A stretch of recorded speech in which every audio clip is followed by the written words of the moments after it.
Igbo mụrụ nze mmụọ ọzọ, ekele m ụnụ. Anyị alọghachila n'izu ụka a ịkọrọ ụnụ akụkọ ọzọ n'ihe omume ufe ndị Igbo. Ọla mma.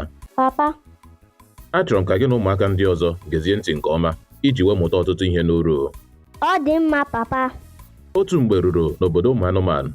Oke ụnwụ, ya bụ ụkọ ihe oriri, bịara wakpo obodo ụmụ anụmanụ niile n'ihi na oge ọkọchị agbatịala karịa ka o kwesịrị ịdị.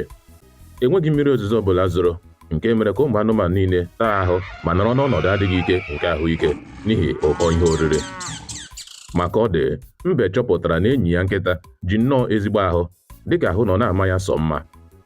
Mbe nọrọ na-atụgharị uche ya n'ihe mere nkịta ji egbukepụ n'oge ọnwụ a.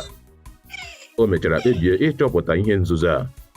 N'ụbọchị echi ya, mbe gara leta enyi ya nkịta.